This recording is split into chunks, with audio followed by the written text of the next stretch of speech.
माघ मेले में देश के कोने कोने से संत महात्मा आए हैं और इन दिनों स्वामी अवमुक्तेश्वरानंद का मुद्दा गरमाया हुआ है। संत महात्मा भी अपनी अलग अलग प्रतिक्रिया इस पर रख रहे हैं। हमारे साथ बातचीत के लिए इस समय मौजूद हैं अयोध्या के यहाँ पर सिद्धपीठ श्री हनुमत निवास अयोध्या के पीठाधीश्वर आचार्य मिथिलेश नंदिनी शरण महाराज जी। उनसे बातचीत करेंगे। महाराज जी, आपसे ये जानेंगे कि इन दिनों माघ मेले में तो बहुत कुछ चल रहा है, स्नान हो रहे हैं, अनुष्ठान हो रहे हैं, लेकिन स्वामी अवमुक्तेश्वरानंद का जो मुद्दा है वो सबसे गर्म है। इसके पीछे किसे जिम्मेदार मानते हैं? जाहिर है, आप जिनका नाम ले रहे हैं उन्हीं ने मुद्दा गर्म किया है, तो जिम्मेदार वही है। स्वामी जी ही जिम्मेदार हैं।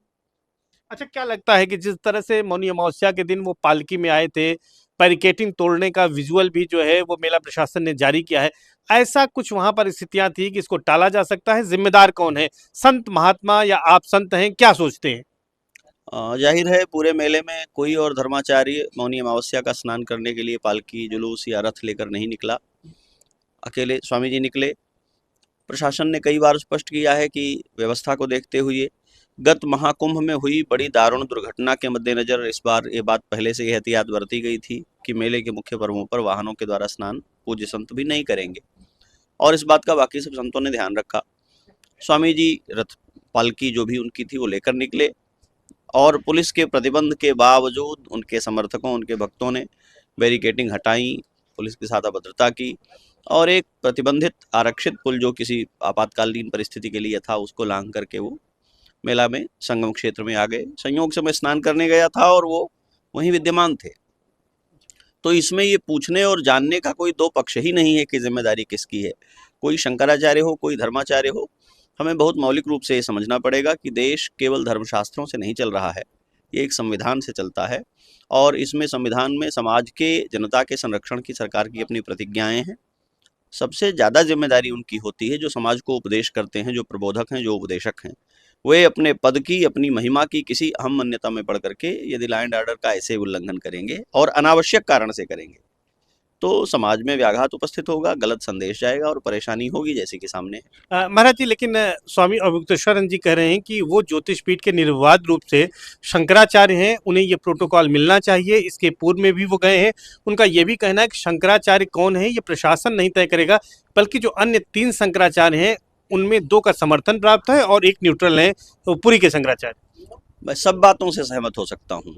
सभी शंकराचार्य, सभी पूज्य आचार्य मेले में आए, उनको प्रोटोकॉल मिलना चाहिए, लेकिन यदि प्रोटोकॉल नहीं मिला हो तो फिर नहीं मिलने की मर्यादा में रहना चाहिए। यदि आपको जो प्रशासन प्रोटोकॉल देता है, जिस प्रशासन से आप प्रोटोकॉल मांगते हैं, जिस पुलिस से आप सुरक्षा, जिस सरकार से आप व्यवस्था मांगते हैं, वही सरकार आपको प्रतिबंधित करती है, तो आप अराजक होकर के उसका उल्लंघन करेंगे। लेकिन महाराज जी, अब विवाद तो काफी बढ़ गया है। मेला प्राधिकरण ने 2 नोटिसें दी हैं, उन्होंने नोटिस का जवाब दिया है।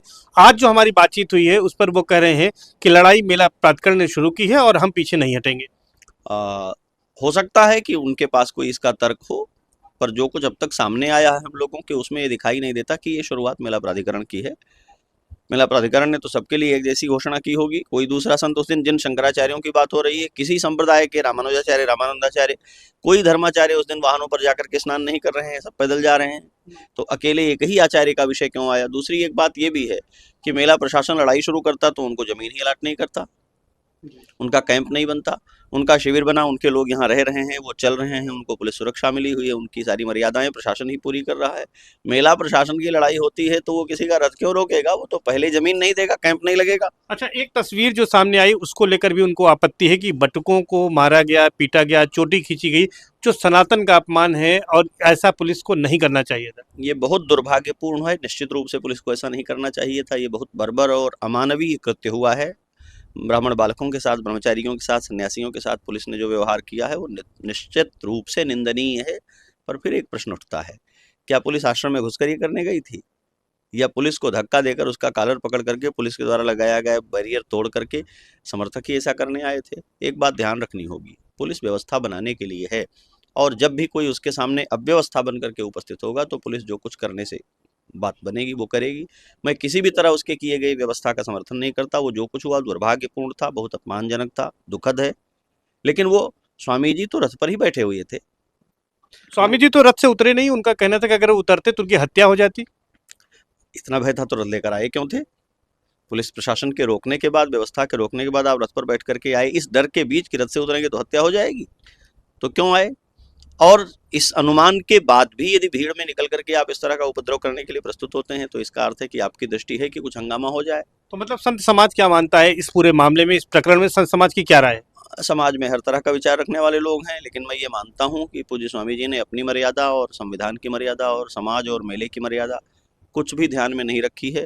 और लगातार जिस तरह के लोग उनके साथ समर्थन में खड़े हो रहे हैं, उसको देखते हुए लगता है कि ये सब कुछ धर्म और अध्यात्म नहीं, राजनीति से प्रेरित है। मतलब जो राजनीतिक उनको समर्थन मिल रहा है, चाहे अखिलेश यादव हो, चाहे कांग्रेस के प्रदेश अजय राय हो, और जिस तरह से लोग आ रहे हैं, ये राजनीतिक रंग ले रहा है। जिन अखिलेश जी ने दौड़ा दौड़ा करके बनारस में इन्हीं दंडधर स्वामी जी को पीटा था, वही अखिलेश स्वामी जी का रथ रोक लिए जाने के लिए दुखी होकर स्वामी जी के प्रति सहानुभूति प्रकट करते हैं और फोन करके उनका हालचाल लेते हैं। तो ये तो दुनिया देख रही है।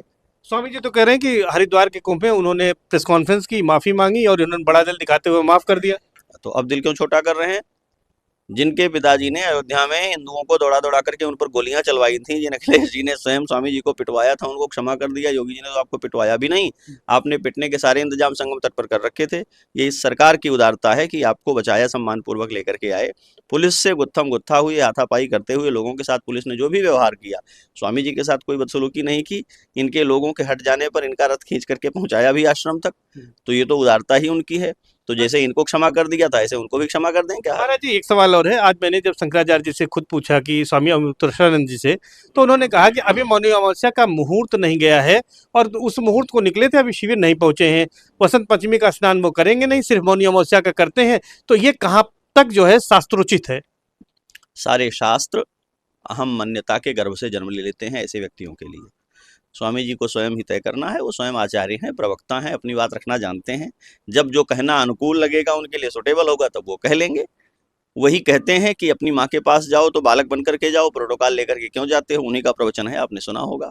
और गंगा जी के 20 मीटर दूर खड़े थे और रथ से उतरकर स्नान करने को तैयार नहीं थे। हालांकि उनका तर्क ये भी है कि जब माँ दिखेगी तब पैदल उतर जाएंगे। उनको वहां जहां रथ पर बैठे थे वहां से माँ नहीं दिख रही थी, गंगा माँ नहीं से दिख रही थी, माँ की ओर पीट करके बैठे थे। मैं प्रत्यक्षदर्शी हूँ, वहीं से होकर के आया हूँ। तो ये तो अंतहीन चर्चा है। कोई भी अपना पक्ष कहता रहेगा। वो विद्वान है, पढ़े लिखे, प्रबुद्ध है, अपनी बात रखना जानते हैं, तब तो तमाम प्रश्नों का समाधान कर रहे हैं। सवाल आपसे, संत क्या चाहते हैं, इस पूरे विवाद का निपटारा कैसे हो?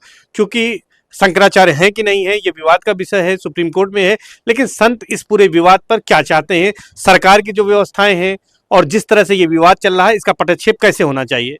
संत यदि स्वामी अवमुक्तेश्वरानंद जी की इस गतिविधि से सहमत होते तो मुखर होकर अब तक सामने आ गए होते। संत अपनी मर्यादा रख रहे हैं। संत वेश की पूजा हमारे यहाँ होती है, इसलिए आचार्य जी के विरुद्ध, स्वामी जी के विरुद्ध संत बोलने से अपनी धार्मिक प्रतिबद्धता के कारण परहेज कर रहे हैं। सरकार के साथ सही होने या गलत होने के विषय पर भी यदि वे बोलते हैं तो उनका पक्षपात दिखाई पड़ेगा। संतों के सामने एक दुविधा है। वो कहें कि योगी जी और सरकार ठीक कर रही है तो कहा जाएगा कि सरकार के चापलूस हैं। यदि वे कहें कि शंकराचार्य जी ने बुरा किया है तो कहा जाएगा कि इनमें आपस में मतभेद है।